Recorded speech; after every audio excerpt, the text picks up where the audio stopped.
The Joe Rogan Experience. I contacted you right when the looting hit. Because that's racist. No, because there were a lot of white people looting. It was a thing where I recognized that there was a giant shift in people's perception of the Second Amendment. And I said, this is a good time for you again. Appreciate it, brother. Yeah, because you're out there beating the drums and sounding the alarms, and all these people that are anti-Second Amendment people were a lot of these motherfuckers that were lined up in California trying to buy a gun last minute. Because as soon as the lockdown hit, people started getting really nervous. When people started getting locked in their homes, and then people, when they realized they weren't going to work, people started worrying about people stealing and things along those lines. I heard about people getting carjacked and or getting their groceries jacked, rather, where they're headed to their car from the grocery store.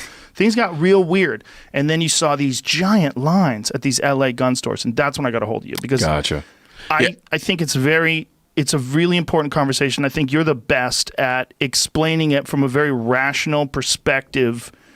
That, you know, people during the times before COVID, they didn't think that this was important. Yeah. But you were always one of those guys where it was like, hey, what if shit goes down? Yeah. Well, guess what? Shit went down. It did. It's kind of like me carrying a firearm. You know, a lot of people ask me, they're like, when I started carrying a gun, I'm like, why do you need to carry a gun? Like, what do you think, you're a drug dealer or something? I'm like, look, it's nothing for me to take my phones, my wallet, my keys, and then put my gun on and go about my life. It's nothing for me to do that. Yeah, and it's not much of an encumbrance on my life where it's like, okay, it's not worth the day to day of me carrying a firearm. But if I ever needed it, that's going to be the most important thing I have on me to protect that life. So it's a small price to pay for something that has such a huge upside if it ever happens.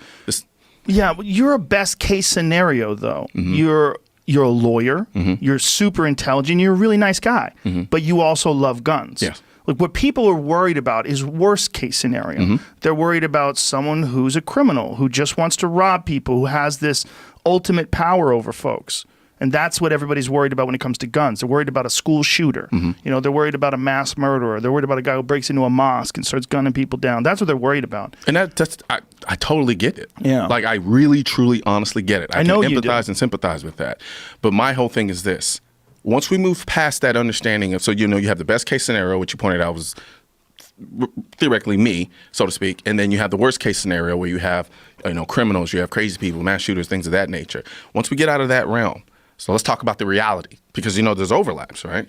So I usually ask people, well, what law are you going to come up with that's going to completely stop that? Here's a deceptive one that I've read. It was really fucked up. They were talking about this kid who was, I think he was 17, who died from COVID, and they said he was healthy, no other health issues. They said, but then when you read the article deeper, it turns out he had diabetes. He had type 1 diabetes, and he was 400 pounds.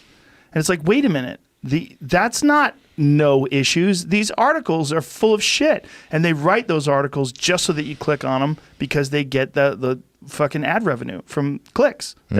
So they're incentivized to trick you into being scared. You're like, oh my God, a 17-year-old died? What happened? My 17-year-old can die. Holy fuck. And then you click on it, and if you don't read 6-7 paragraphs into the article, you don't find out that this was a 400-pound diabetic kid that, could have died from the flu 3 months earlier, and it would have been the same shit. Oh, yeah. So the numbers are fudged. So I don't want to believe your numbers. Don't come to me with more scare tactics about like the numbers are spiking. Well, you already said that 50% of the positives are false positives. Well, at least finally they're saying, when they say that the numbers are spiking, I haven't heard that 50% are false positives. I haven't heard that. Video. There was that chick that is with Fauci, the other one. She was saying 50%? Yeah, I don't know how old the video was, but she said that our testing we're coming up, and if you have 1% of whatever, and we test it, then 50, about half of the positives are false positive. Jesus. And then don't wear a mask, and you have to wear masks. And they said the whole reason we have to flatten the curve is because it can live on anything for up to like 9 days, and even an asymptomatic person can still transmit it.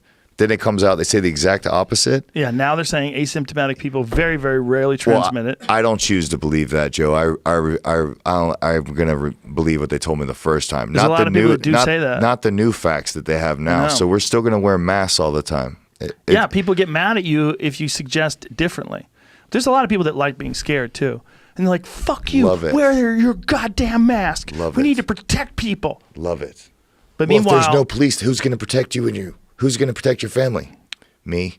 Meanwhile, these people weren't freaking out when you're seeing these mass protests. And the spikes, guess what, happened right after the protest. And at least they're saying that now. At least they're being forced into saying it's probably connected to the protests. Well, of course. I miss you on TV right now. I really do. This is a perfect time for you. It's kind of crazy that you're not hosting that show anymore. But there's so many people doing that conversation. I really did burn out. Like I felt like it's just redundant.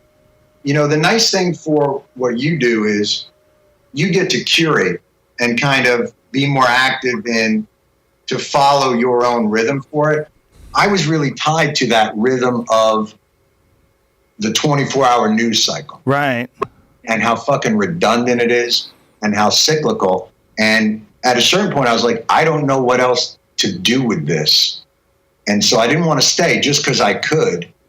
I just done it long enough. And so I thought, well, it was just time. I thought like the audience needed a fresh perspective. I needed a fresh perspective. Like I just felt done. Like I was more mad about shit than inspired, Well, I appreciate that you decided to go out literally at the very top, but it seems like, especially like right now, like John Oliver's killing it and Trevor Noah's doing your show, and it's like this is there's so much to mock. It's almost like an overload. And doing real commentary on politics today, in my opinion, it's almost like you're doing commentary on pro wrestling. Like this is a rigged game, and you're out here pretending like this shit makes sense. Yeah, it really is. You're right.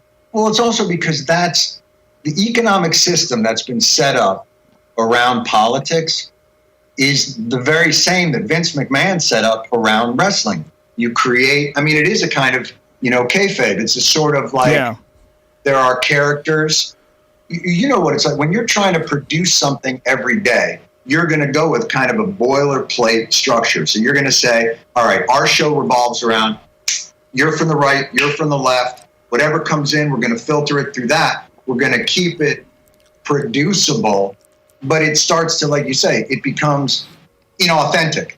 But the same thing would happen to me sometimes with, like I'd be doing shows and you would know you weren't necessarily feeling the outrage of something or that the commentary was going to be as spicy or as deep as you might want it, but you might kick it up a notch anyway because it was performative. And I always had to fight that instinct to not give into the gravity of like what was expected of me.